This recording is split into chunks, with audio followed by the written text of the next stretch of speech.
when I was 14, me living in Europe, we had a major blow-up of a nuclear power plant in the Ukraine. And we were told over the news that we were not allowed to get in touch with the rain because the rain was radioactively polluted.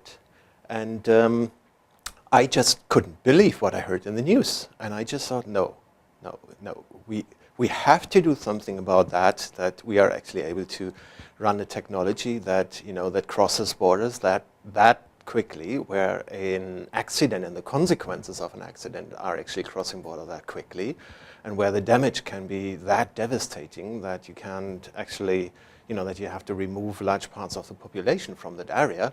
I just thought that shouldn't be the way how we produce energy. So that is literally how I got sort of socialized in the energy sector and where I started raising questions. And very quickly, I learned, wait a minute, we don't actually need these dangerous technologies. There's a huge amount of energy that surrounds us. There's wind, there's sun, and there's heat beneath our feet. And we actually do have the technologies to make use of them. I'm heading the Climate Energy Department at the World Future Council, and the World Future Council is an NGO policy think tank, and we're identifying political mechanisms that have helped to meet the interest of future generations. So we are saying we try to be the voice of future generations that is not born yet, and what would be their interests upon our generations today. And at the climate energy work, we are scanning the market of political ideas, concepts that helped to unleash the massive development of renewable energy. And there are quite a few good examples. And as renewable energy now is competitive and not expensive anymore, even cheaper than fossil fuels or nuclear power, we just need to adapt the policy environment to make the investment to come in your country, and that's what we're doing.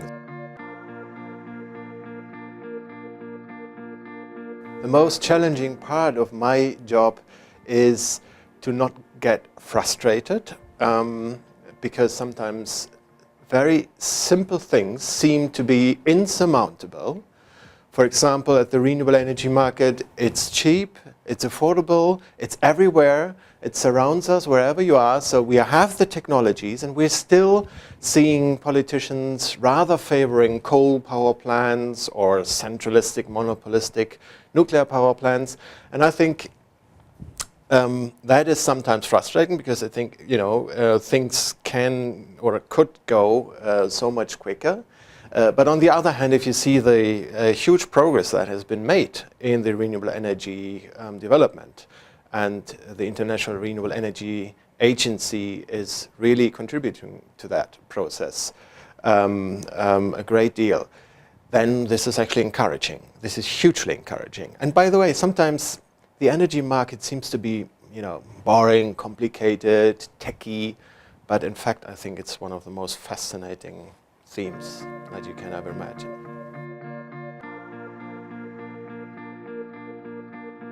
The most exciting part of my job is actually to see the progress, and that is actually really, really hugely encouraging. When you would have told me that countries like Germany are getting, on a sunny day, 30 to 40% of their electricity only from solar cells on the thousands of rooftop installations, I would have not believed. I would have thought, no, I don't think that it's going to be the case in 10 years. I probably think we need much longer for that. But no, there we are. So that is actually very encouraging.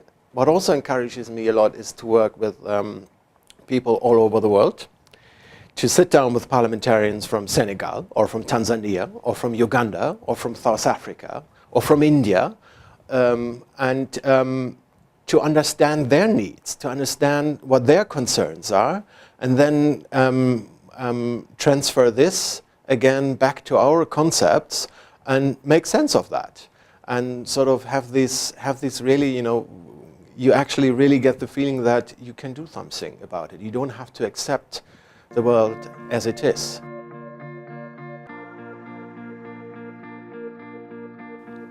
Ten years ago, I would have said, be sure that you have campaigning skills, because it was very much sort of, you know, trying to create huge things or trying to get a huge vessel going, and you need really campaigning skills to overcome political barriers. Nowadays in the renewable energy sector, it is really also about the economy, so make sure that you do know the numbers, that you know a little bit of the technology, but still keep a little bit of the campaigning skills, because we're not there yet.